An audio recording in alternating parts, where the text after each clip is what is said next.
इससे चाइना परेशान है। चाइना कहता है यार तुम लोगों ने तो बेल्ट एंड रोड इनिशिएटिव के पेट में लात मार दिया। ये आईमैक क्या है?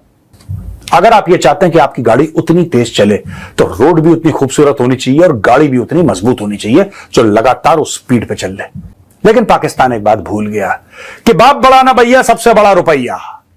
पाकिस्तान कह रहा है कि ये हमें आइसोलेट करने की साजिश, जबकि पाकिस्तान को कोई नाम भी नहीं ले रहा। पाकिस्तान के पास पैसे ही नहीं है, उनका नाम लेके क्या करना। ये तो अमीरों की महफिल है ना यार। ये जो मुंबई में हुआ अमीरों की महफिल है, उधर फकीरों का कोई काम ही नहीं है। নমস্কার, আপনাদের সবাইকে স্বাগত। ভারত অনেক বদলে গেছে, বিশেষ করে ভারতের বিদেশ নীতি। একটা সময় ছিল বিদেশ নীতি নিয়ে কথা হলেই আমরা টিভির চ্যানেল বদলে দিতাম, কিন্তু এখন বিগত কিছু সময় থেকে ভারতের বিদেশ নীতি সারা বিশ্বকে অবাক করে দিয়েছে।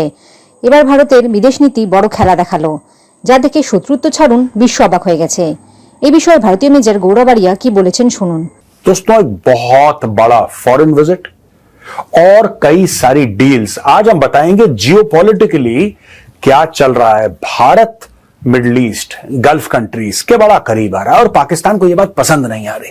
पाकिस्तान इसको बिजनेस डील नहीं देखता। पाकिस्तान ये कहता है कि इस्लामिक दुनिया को भारत पाकिस्तान से दूर ले जा रहा है, क्योंकि पाकिस्तान ने जब भी इन देशों को देखा तो इस्लाम का चश्मा पहन के देखा। उसको हर चीज हरी हरी दिखाई दी और उसको यह लगा कि जब तक ये दोनों देश मुसलमान हैं तब तक पाकिस्तान जो बोलेगा ये देश करेंगे।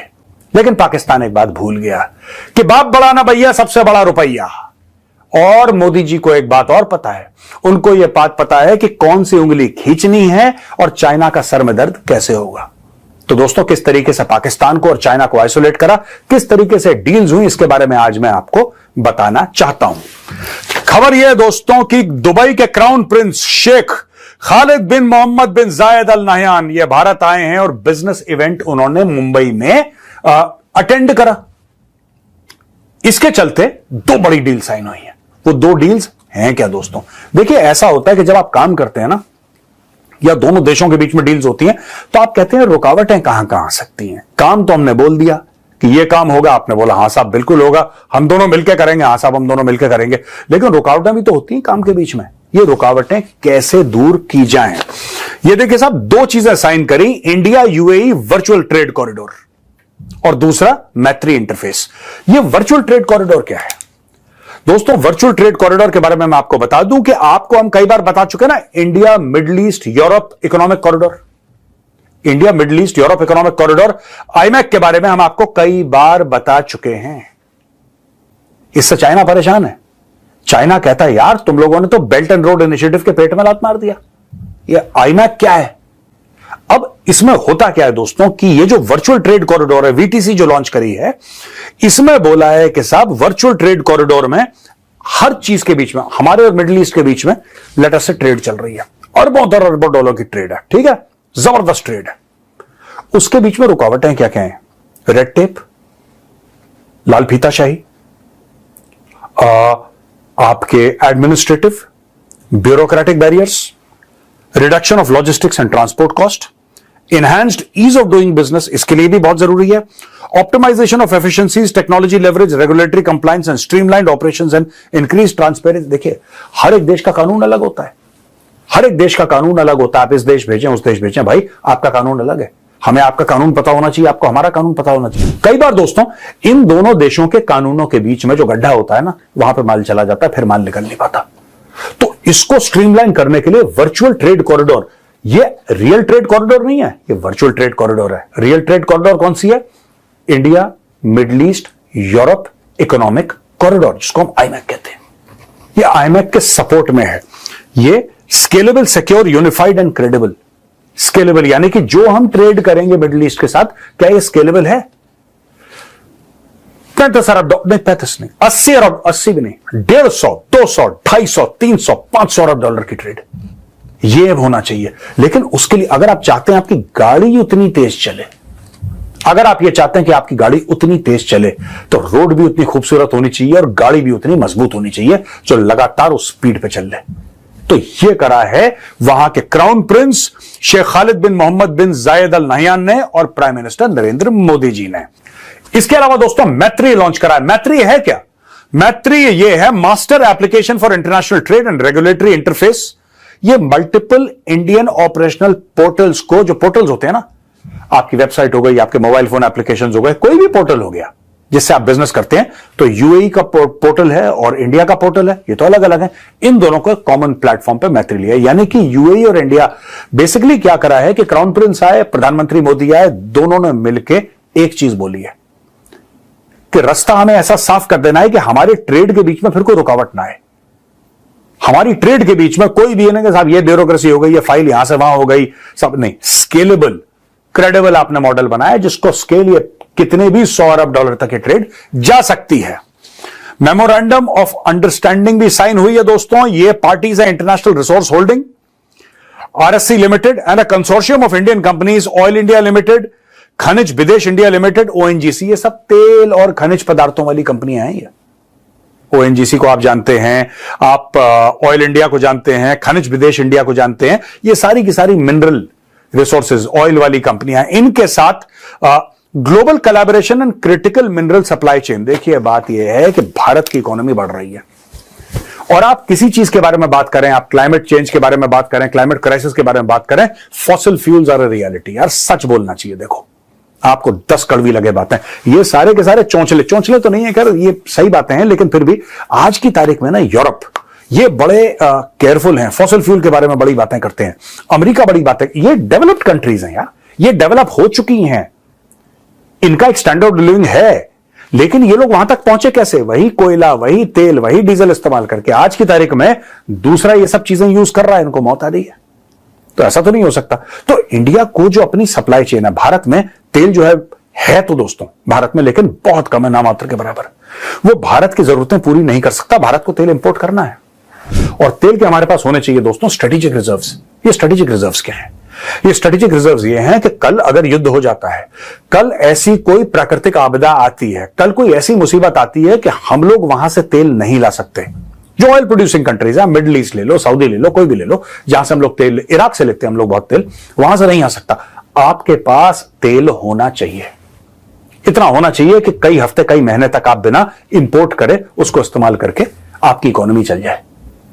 ठीक है। दूसरी चीज, कल युद्ध हो सकता है, यह भी हो सकता है। तीसरी चीज, ये तेल नॉर्मल रूट से, मैं ये नहीं कह रहा कि प्राकृतिक आपदा होगी, जंग होगी, ना भी हो, फिर भी एक सप्लाई चेन रेजिलियंस होता है कि आपकी जो मिनरल्स की सप्लाई है, आपकी जो फॉसिल फ्यूल की सप्लाई है, आपकी जो एनर्जी की सप्लाई है, वो ना रुके। एनर्जी की सप्लाई रुक जाती है, देश की तरक्की ठप हो जाती है दोस्तों। इसलिए बहुत जरूरी था ये साइन करना। और क्राउन प्रिंस अबू धाबी ये आए यहां पे, ये सब साइन हुआ है इनके साथ। इसके अलावा मैं आपको कुछ सच्चाइयां बताता हूं हमारी ट्रेड के बारे में। भारत और यूएई की ट्रेड 2023-2024 में हुई थी 84 अरब यूएस डॉलर की, जो मैंने बताया ना कि ये कह रहे हैं कई 100 अरब तक ले जाएंगे। 84 अरब डॉलर की। UAE is the second largest export destination for India after the US with nearly $36 billion. सबसे ज्यादा बड़ी एक्सपोर्ट डेस्टिनेशन है भारत के लिए, यानी कि भारत अगर अमेरिका के बाद कहीं अपना माल बेचता है तो यूएई में बेचता है, और हर साल भारत वहां पे बेचता है 36 अरब डॉलर का माल। अमेरिका में तो खैर बहुत ज्यादा है, लेकिन यूएई नंबर 2 पे आता है। इसके अलावा यूएई की जो इन्वेस्टमेंट है दोस्तों, यह भारत में तकरीबन 21 अरब डॉलर की है। फॉरेन डायरेक्ट इन्वेस्टमेंट 18.5 अरब डॉलर की है। पोर्टफोलियो इन्वेस्टमेंट जो बाकी इन दोनों का रिमेनिंग अमाउंट है, यानी कि 18.5 से 21 में अगर आप माइनस कर रहे हो, 2.5 अरब डॉलर। इसके अलावा करंट रैंकिंग में UAE is the 6th largest FDI investor in India for 23-24। अब ये 6th लार्जेस्ट से मोदी जी तो खुश नहीं होंगे, मोदी जी कहेंगे आप पहले टॉप 3 में आइए और इन्वेस्ट करिए भारत में। दोस्तों भारत की रैंकिंग आप मूडीज की देख लीजिए, आप फिच की देख लीजिए, आप ब्लूमबर्ग की देख लीजिए, आप किसी की भी देख लीजिए, लोग कहते हैं भारत इन्वेस्टमेंट के लिए बड़ा सेफ डेस्टिनेशन है। यार आप 10 रुपए लगाओगे, आप 20 कमा के जाओगे, इसकी गारंटी, इसलिए लोग इन्वेस्ट कर रहे हैं। और भारत में नई नई चीजें खुल रही हैं। People want to invest in Indian startups, right? तो इसलिए बहुत जरूरी है ये चीज दोस्तों। इट्स वेरी इंपॉर्टेंट कि यूएई का इन्वेस्टमेंट जो भारत में भी 6th लार्जेस्ट है, it should come in the top 3, 3rd largest. इतना तेल का पैसा है यार इनके पास, इतना तेल का पैसा है, इतना टूरिज्म का पैसा है। They should invest in India, they should invest in India. अपना पैसा दुगना करें, तिगुना करें, चौगुना करें। They should invest in India, यही इनका एम है। यूएई ने कमिट करा है 75 अरब डॉलर इंडिया के इंफ्रास्ट्रक्चर में इन्वेस्ट करने की बात यूएई ने करी है। इसका एमओयू साइन हो गया। They are saying that we will invest $75 billion in India over a period of time. अच्छा, इसके अलावा यूएई इंडिया ने एक पैक्ट साइन करा है न्यूक्लियर पावर प्लांट्स को रन करने का। भारत के पास टैलेंट है, भारत के पास साइंटिस्ट हैं, भारत के पास इंजीनियर्स हैं, भारत के पास वो वर्कफोर्स है। तो भारत ने बोला है कि साहब हम आपको सर्विस देंगे और आपके जो न्यूक्लियर पावर प्लांट्स हैं हम उनको ऑपरेट भी करेंगे और उनको मेंटेन भी करेंगे, जो यूनाइटेड अरब एमिरेट्स में। ये बहुत बड़ी बात है दोस्तों। अग्रीमेंट डिटेल्स में क्या है कि nuclear power corporation of India और एमिरेट्स न्यूक्लियर एनर्जी कॉर्पोरेशन, इन दोनों के बीच में साइन हुआ है। भारत की तरफ से Bhuvan Chandra Pathak chairman and managing director ने साइन करा है और Emirates Nuclear Energy Corporation ENEC में मोहम्मद अल हम्मादी ने साइन करा है। During the visit of Abu Dhabi crown prince Sheikh Khalid bin Mohamed bin Zayed Al Nahyan to India, इन्होंने नरेंद्र मोदी जी के साथ डिस्कशन करा और बाकी चीजों में भी एक कोलैबोरेशन, एक फ्रेमवर्क की बात करी है। वो क्या है? Development of supply chains. दोस्तों, सप्लाई चेन्स के बिना दुनिया नहीं चलती। मैं कई बार एग्जांपल दे चुका हूं। आप एक घड़ी भी लेते हैं ना, घड़ी के अंदर भी पुर्जे 5 देश से आते हैं, तब जाके वो घड़ी बनती है। आजकल की सप्लाई चेन ऐसी हो गई है और यूएई के साथ तो हमारी वो सप्लाई चेन है दोस्तों जिसका कोई मतलब इक्वल नहीं हो सकता। That is energy. Energy is the crux of everything. तेल आता रहेगा, गाड़ी चलती रहेगी। जिस दिन तेल नहीं आया उस दिन गाड़ी बंद। इसलिए हमें दोस्ती करना बहुत जरूरी है। मैं चाइना और पाकिस्तान का भी एंगल दूंगा आपको अभी। It's very important. Human resource development and trading बहुत जरूरी, क्योंकि हमारा जो ह्यूमन रिसोर्स है गल्फ में बहुत जाता है, मिडिल ईस्ट में बहुत जाता है और भारत को 100 अरब के आसपास डॉलर हर साल वहां से आते हैं। बहुत कमाई है भारत की। तो वहां पे पूरा रेमिटेंसेस आते हैं। भारत के पास ओवर $100 बिलियन पर ईयर। लेकिन अगर वो 100 अरब को हमें 200 अरब करना है तो जो क्वालिटी ऑफ मैन पावर है आपको हर लेवल पे इसको इंक्रीज करना पड़ेगा। नहीं करना पड़ेगा? आप देखिए ना, अगर आप, जाहिर सी बात है, जो जितना पैसे कमाएगा उतने ज्यादा भेजेगा यहां पे। ये बात सही है। और वहां की पॉपुलेशन बहुत कम है। तो आप कौन ज्यादा कमाएगा? जिसकी नॉलेज ज्यादा है, जिसकी एक्सपीरियंस ज्यादा है, जिसके पास डिग्री ज्यादा है, वो जाहिर सी बात है ज्यादा कमाएगा। तो इंडिया अपने मैन पावर का जो लेवल है, ह्यूमन रिसोर्स ट्रेनिंग का लेवल और बढ़ा रहा है कि ये सब लोग जब बाहर जाएंगे तो कल जो बंदा $1000 कमा रहा था वो $5000 कमाएगा। $5000 कमाएगा तो अगर पहले $1000 में से 500 भेज रहा था तो जब 5000 कमाएगा तो कम से कम 2500 भेजेगा। जाहिर सी बात है, बंदा अपने घर पैसे भेजता है, अपने रिश्तेदारों को, अपने दोस्तों को पैसे भेजता है। तो इस तरीके से रेमिटेंस की कार्रवाई होती है। शेयरिंग ऑफ एक्सपीरियंस, यूएई क्या समझता है किसी काम में क्या हो सकता है, भारत क्या समझता है। भारत की अपनी मुख्तलिफ अलग एक्सपीरियंस है, यूएई के अलग एक्सपीरियंस है, दोनों के अलग अलग एक्सपीरियंसेस हैं। वो हमारी एक्सपीरियंस से गेन करेंगे, हम उनकी एक्सपीरियंस से गेन करेंगे। Service for operation and maintenance of nuclear energy plants, nuclear consulting services, human resource development and training, research and development, R&D करा जाएगा। R&D करा जाएगा। दोस्तों, इसके अलावा कई और चीजें दोनों देशों के बीच में साइन हुई हैं और ये जो क्राउन प्रिंस आए हैं, मोदी जी से मिले हैं, बहुत फायदा होगा दोनों देशों को।